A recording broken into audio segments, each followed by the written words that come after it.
12 सप्टेंबरला 3 मराठी चित्रपट एकत्र रिलीज झाले, ज्यापैकी 2 मी बॅक टू बॅक बघितले, आर-पार आणि दशावतार. पण या व्हिडिओमध्ये फक्त दशावतार बद्दल डिस्कस करणार आहे. सो हाय गाइस, माझं नाव Akshay, welcome back to what's my review. आता या फिल्मचा रनिंग टाइम अराउंड 2 तास आणि 30 ते 40 मिनिट आहे आणि फिल्मची संपूर्ण स्टोरी माधव आणि बाबुली नावाच्या दोन कॅरेक्टर बद्दल आहे, जे बाप बेटे आहेत. बाबुली नावाचा कॅरेक्टर दशावतारी नाटकामध्ये काम करतो आणि सध्या तो त्याच्या मुलासाठी काम शोधत आहे. दशावतार एक सुपर नॅचरल थ्रिलर फिल्म आणि फिल्मच्या स्टोरीचं डायरेक्ट कनेक्शन आपल्या इंडियन मायथॉलॉजीशी आहे. सध्या मी तुम्हाला फिल्मच्या स्टोरी मध्ये इतकं सांगू शकतो, कारण मला तुम्हाला कोणत्याही प्रकारचा स्पॉइलर मोमेंट इथे द्यायचा नाहीये. ही फिल्म अराउंड 2 तास आणि 30 ते 40 मिनिटाची असेल, जी त्याच्या मेन मुद्द्यावरती यायला थोडा वेळ घेते, पण इंटरव्हल ब्लॉक सिक्वेन्स पासून ही फिल्म सॉलिड पिकअप करते. सर्वात आधी आपण फिल्मच्या प्लस पॉईंट बद्दल डिस्कस करूया. नंबर 1, दिलीप सरांची acting performance which is brilliant throughout the film.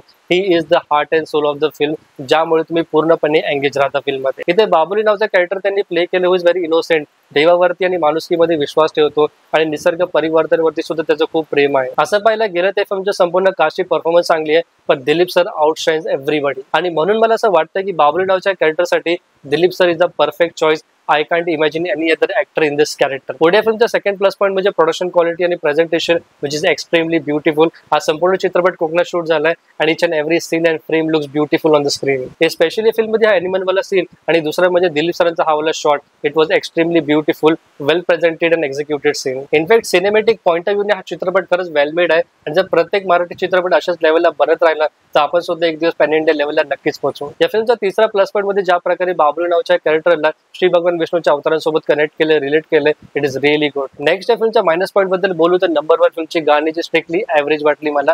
Background score तरी काही ठिकाणी खूप चांगला आहे, पण गाणी इतकी ॲव्हरेज आहे की ना तुम्हाला एंगेजिंग वाटेल ना पिक्चर बघितल्यावर तुम्हाला ती लक्षात राहतील. पुढे फिल्मचा सेकंड मायनस पॉईंट आहे याचा स्क्रीन प्ले. तो खूप जास्त प्रेडिक्टेबल वाटला, स्पेशली सेकंड हाफ मध्ये. पुढे काय होणार आहे या सगळ्या गोष्टी तुम्ही आरामशीर अनालाइज कराल. सी ऑनेस्टली सांगू तर फिल्मचा बेसिक प्लॉट इतका सिंपल आणि रुटीन आहे की जे बघताना असं वाटेल की तुम्ही अशा प्रकारचा कॉन्सेप्ट ऑलरेडी साऊथच्या मूव्हीज मध्ये बघितलाय. बघा, ओव्हरऑल माझ्यासाठी दशावतार नावाची Marathi film is not that bad, पण नॉट दॅट एक्स्ट्रा ऑर्डिनरी. पण हा सिनेमा चांगला आहे, it's a good one time watch film आणि हा सिनेमा मी तुम्हाला रेकमेंड करू शकतो just because of Dilip sir and his acting performance. बाकी दशावतार नावाच्या मराठी फिल्मला व्हॉट्स माय रिव्ह्यू तर्फे आउट ऑफ 5 3.5 ची रेटिंग. तुमच्यापैकी जर कोणी हा सिनेमा बघितला असेल, तुम्हाला किती आवडलाय कमेंट सेक्शन मध्ये नक्कीच सांगा आणि व्हिडिओ शेवटपर्यंत बघण्यासाठी मनापासून धन्यवाद.